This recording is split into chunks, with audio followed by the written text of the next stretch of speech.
শান্তি আৰু বাহিৰৰ পৰা আনা বস্তু নহয়। ঈশ্বৰো জিকিব নোৱাৰে, ৰবিৰাম নাৰ্জাৰীও জিকিব নোৱাৰে। 3000 বা 3500 ভোটটো মাইনাছ হৈ গ'ল মহেশ্বৰে কেণ্ডিডেট হোৱাৰ কাৰণে। নিৰ্বাচন দিন চমু চাপি আহি আছে, সেইকাৰণে ফাইট বিলাক অলপ বেছি টাইট বা টাফ হৈ আছে। চবেই মানে খুব জোৰ লগাই আছে।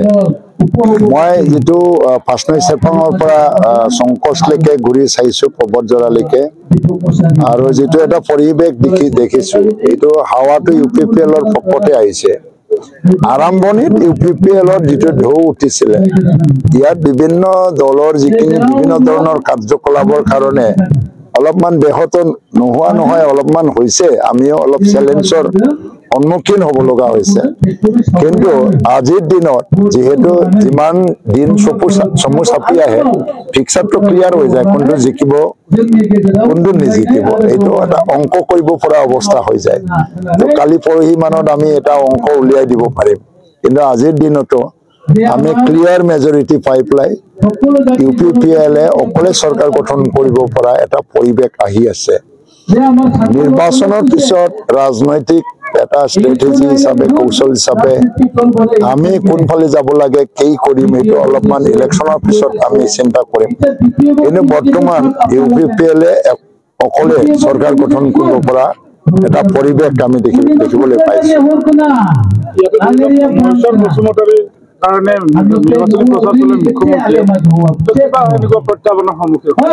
চাওক, আমাৰ UPPLৰ এটা পৰিয়াল এটা চেঞ্চাছ হৈছে, মানে আজি ব্যক্তিয়ে মেম্বাৰ হোৱা নাই, পৰিয়ালে মেম্বাৰ হৈছে আমাৰ UPPL। এভাৰেজ 7,500 পৰা 8,000 UPPL পৰিয়াল আছে। আৰু এইটো যদি হিচাপ কৰা যায় যে 3টা এভাৰেজ ভোটত যদি হিচাপ কৰা যায়, তো 8,000 যদি হয় 24,000 ভোট হৈ যায়, 7,000 যদি 21,000 হৈ যায়। তো কচুগাঁৱত জিকিবৰ কাৰণে ইমান ভোটৰ প্ৰয়োজন নহয়। বাকী বিজেপিৰ এটা এভাৰেজ ভোট আছে। আজি যদি মহেশ্বৰ বসুমতাৰীয়ে যদি BPFৰ পৰা বিজেপিত জইন কৰিছে, মই যদি অলপ ধৰি লওঁ যে 3,000 মান BPFৰ ভোটটো তেওঁ যদি লৈ গৈছে লগত, এতিয়া 6,000-7,000 বিজেপিৰ বেছ ভোট আছে। যোগ কৰিলেও 10,000 আহি যাব, তাতকৈ বেছি নহয়।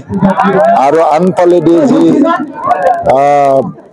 BPFে ছেকেণ্ড পজিশ্যন পাইছিল হাগ্ৰামা মহিলাৰী, তেখেতসকলৰ 3,000 বা 3,500 ভোটটো মাইনাছ হৈ গ'ল মহেশ্বৰে কেণ্ডিডেট হোৱাৰ কাৰণে।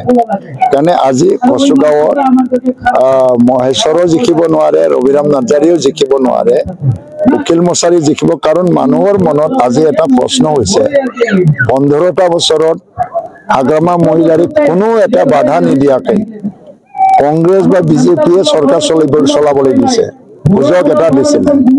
কিন্তু ইমান শান্তি আনিলে, জীৱন সম্পত্তিৰ নিৰাপত্তা সুনিশ্চিত কৰিব পাৰিলে, উন্নয়নৰ ধাৰা চলি আছে। প্ৰধানমন্ত্ৰীয়ে প্ৰমোদ বড়োৰ নাম লৈ পেলাই প্ৰশংসা কৰিছে। মুখ্যমন্ত্ৰীয়েও 7 দিনমান আগত প্ৰমোদ বড়োৰে প্ৰশংসা কৰিছে। ইলেকশ্যন বুলি তেওঁ আজি কৰিব নোৱাৰে। তেনে ক্ষেত্ৰত UPPL বা প্ৰমোদ বড়োক দ্বিতীয় কাৰ্যকালৰ বাবে এটা ক্ষমতাটো দি পেলাই কাম কৰিবলৈ কিয় সুযোগ দিব নোৱাৰে, এইটো বিটিয়াৰবাসী ৰাইজ, জাতি জনগোষ্ঠী সকলোৱে এটা প্ৰশ্ন কৰিছে। সেইটো হ'ল বিবেক, বিটিয়াৰবাসী ৰাইজৰ বিবেক। এই বিবেকটোৱে মানে পলিটিকেল মেণ্ডেট হ'বলৈ গৈ আছে। হাগ্ৰামা মহিলাৰী আজি দুয়োফালে এটা সম্পৰ্ক ৰক্ষা কৰিবলৈ চেষ্টা কৰি আছে। আজি তেওঁ কংগ্ৰেছৰ লগতো ভাল এটা সম্পৰ্কত ৰাখি আছে, আৰু ইফালে বিজেপিৰ লগতো পুৰণা এটা বন্ধুত্ব আছে, যে একেলগে তেওঁলোকে গভমেণ্ট চলাইছিলে। আৰু চবেই নহয়, পাৰ্টি হিচাপে নহয়, কিন্তু বিজেপিৰে কেইজনমান বেগম নেতাৰ লগত হাগ্ৰামা মহিলাৰী এটা সম্পৰ্ক সদায় আছে। সেইবুলি মই ভাবা নাই যে ৰাজনীতিত এই বন্ধুত্ব সদায় মানে এটা সহায়ক হ'ব।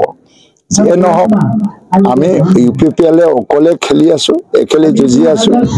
আৰু আমাৰ প্ৰত্যেকটো সমষ্টিত 7,000-ৰ পৰা 8,000 পৰিয়াল মেম্বাৰশ্বিপ মানে ড্ৰাইভ মানে ৰিকুইট হৈ গ'ল, ৰেজিষ্টাৰ্ড হৈ গ'ল।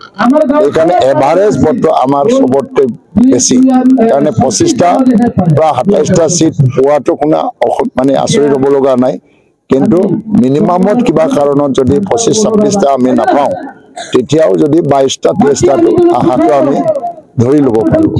ইয়াত এটা একৰ্ড ইমপ্লিমেণ্টেশ্যন এটা ডাঙৰ বিষয় আৰু শান্তিটো বহুত ডাঙৰ বিষয় শান্তি আৰু বাহিৰৰ পৰা অনা বস্তু নহয় কোনোবা ক'লেও এইটো মানুহে নামানে ইয়াৰে সুপুত্ৰ বা ইয়াৰে ব্যক্তি ইয়াৰে নেতা ইয়াৰ পৰা জন্ম হোৱা ৰাজনৈতিক দল তেওঁলোকে যদি শান্তি প্ৰচেষ্টাৰ ক্ষেত্ৰত যদি কাম নকৰে তেতিয়া শান্তি কোনেও আনিব নোৱাৰে এতিয়া প্ৰমোদ বড়োৰ নেতৃত্বতে শান্তি আনিলে আজি NDFB অস্ত্ৰ সম্বৰণ কৰাৰ পিছতো কেইটামান গ্ৰুপ আকৌ পলাইছিলে জংঘললৈ এইবিলাকক বুজনি দি পেলাই আকৌ ঘূৰাই আনিলে প্ৰমোদ বড়োৱে তাৰ বাবে আজি BTC অঞ্চলত শান্তি সুনিশ্চিত হৈ গ'ল এই ডাঙৰ এটা বিষয় হয় শান্তি জীৱনৰ নিৰাপত্তা সম্পত্তিৰ নিৰাপত্তা এটা ক'ত পালোহেঁতেন আমি সেইকাৰণে ৰাইজে আজি শান্তিৰ বাবে ভোট দিব উন্নতিৰ বাবে ভোট দিব আৰু BTRৰ যিটো এটা একৰ্ড ইমপ্লিমেণ্টেশ্যন বিশেষকৈ বড়ো মানুহবিলাকে